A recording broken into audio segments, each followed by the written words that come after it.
Hello this is next level India. கூலி movie வந்து release date வந்து அனௌன்ஸ் பண்ணியிருந்தாங்க. ஆகஸ்ட் 14 தான் வந்து கூலி மூவி வந்து ரிலீஸ்னு சொல்லியிருந்தாங்க. ஆகஸ்ட் அப்படின்றது வந்து ரொம்ப கொஞ்சம் லாங்கா தான் இருக்க மாரி தோணுது. பெரிய எதிர்பார்ப்பு இருக்கு. தமிழ் இண்டஸ்ட்ரிக்கே மொத்தமா வந்து இந்த மூவி தான் வந்து 1000 கோர் அடிக்கும் அப்படின்ற மாரி பெரிய நம்பிக்கை வச்சுட்டு இருக்காங்க. ஆனா பெரிய ஒரு சோதனை தான் வந்திருக்குன்னு சொல்லணும்.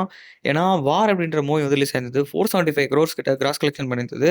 அது வந்து ஒரு பாலிவுட் ஃபிலிம். இருந்தாலும் ரித்திக் ரோஷன் வந்து தமிழ்நாடுக்கு ஒரு ஃபெமிலியரான ஃபேஸ் தான். அவர் எல்லாருக்குமே தெரிஞ்சிருக்கும். வார் மூவி பார்த்தீங்கன்னா, அந்த அளவுக்கு எக்ஸலென்ட்டா இருக்கும். ஹாலிவுட் லெவல் கிட்ட இருக்கும். ஸோ அந்த மூவியோட பார்ட் 2 வருது. அந்த பார்ட் 2 வந்து கோலி மூவி கூட ரிலீஸ் ஆகப்போது. வார் 2. ஆப்வியஸ்லி இதில நம்மளுக்கு மெயின் ப்ராப்ளம் என்னன்னா, ஹிந்தி மார்க்கெட்ல மட்டும் பார்த்தீங்கன்னா, ஹிருத்திக் ரோஷன் இருக்காரு அப்படின்னா, அது ஓகே. அது மேனேஜ் பண்ணி தமிழ் ஃபிலிம் வந்து நம்ம சவுத்ல ஃபுல்லா நல்ல கிராஸ் இருக்கும் அப்படின்னு சொல்லலாம். ஆனா, அங்க தான் இருக்கு பெரிய பிரச்சனையே.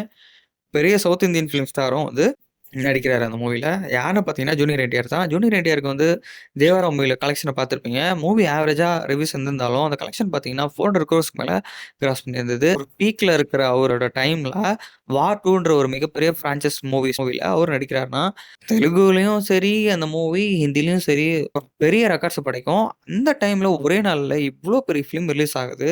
ஸ்க்ரீன் கவுண்ட்லயும் ப்ராப்ளம் இருக்கு.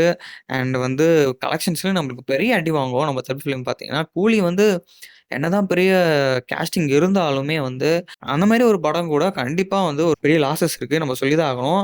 மூவில அமீர் கான் இருக்காரு அப்படின்னு சொல்லிட்டு சொல்றாங்க. ஏன்னா ஜஸ்ட் ஒரு கேமியோ தான் அது. ஃபுல் டிரைவன்ல வந்து அங்க ரித்திக் ரோஷன் இருக்காரு. அண்ட் ஜூனியர் என்டிஆர் இருக்காரு. சவுத்தையும் அண்ட் வந்து நார்த்தையும் வந்து கம்பைன் பண்ணி அங்க ஒரு ஃபோர்ஸஸ் வந்து பாக்ஸ் ஆஃபிஸ் கலெக்ஷன இழுக்க போகுது. இங்க பார்த்தீங்கன்னா, அண்ட் சவுத் செலிபிரிட்டீஸ் இன்னும் பெரிய பெரிய ஆளுங்க இருக்காங்க. இருந்தாலுமே எனக்கு வந்து வார் 2 ஓட கலெக்ஷன, ஃபர்ஸ்ட் டே கலெக்ஷன கூலி மூவி வந்து பிரேக் பண்ணுமான்னு கேட்டீங்கன்னா கிடையாது. அது எனக்கு தெரிஞ்சு அந்த அளவுக்கு சான்சஸ் இல்ல. ஆ எதனால நான் சொல்றேன்னா, இப்ப ரீசென்ட்டா ரிலீஸ் ஆன தெலுங்கு ஃபிலிம்ஸா இருக்கட்டும், இல்ல பாலிவுட் ஃபிலிம்ஸா இருக்கட்டும், அவங்க எல்லாருமே வந்துக்கு மார்க்கெட் எப்படி இருக்குன்னா, அது வந்து தமிழ் ஃபிலிம் கூட கம்பேர் பண்ணும்போது பெருசா தான் இருக்கு. வார் 2 அப்படி இல்லன்னா கூலி மூவி ரிலீஸ் வந்து யாராச்சும் ஒருத்தர் விட்டு குடுத்து தள்ளி போனா, இது வந்து தமிழ் இண்டஸ்ட்ரிக்கு வந்து ஒரு நல்ல விஷயமா இருக்கும்னு நான் நெனைக்கிறேன். கூலி பார்த்தீங்கன்னா, வயலன்ட்டான அவதார்ல வந்து நம்ம ரஜினி சார பார்க்க போறோம். டைட்டில் கார்ட்லயே ரெட்டா மாத்துனாரு லோகேஷ் கனகராஜ் சார் வந்து. ஸோ பார்க்கலாம். எப்படி இந்த கிளாஷ் வந்து நடக்குமா? நடக்காதா? நடந்தா ஒரு பெரிய விஷயம் என்ன நடக்கும்னா, கிளாஷ் அன்னைக்கு கண்டிப்பா 2 படத்துக்குமே லாஸ் இருக்கு. கூலிக்கு வந்து மேஜர் ஆஃப் த ஸ்க்ரீன் கிடைச்சதுன்னா, அது அதிக கலெக்ஷன் வரும். வார் 2க்கு வந்து நெறைய ஸ்க்ரீன்ஸ் கிடைச்சுதுன்னா, அதுக்கு நெறைய கலெக்ஷன் வரும். இத வச்சு தான் பேசிக்ஸ் வந்து போகும். தமிழ்ல வந்து பார்த்தீங்கன்னா, கூலி தான் நம்பர் 1 நம்ம வந்து சொல்றதுல எந்த ஒரு சந்தேகமும் இல்ல.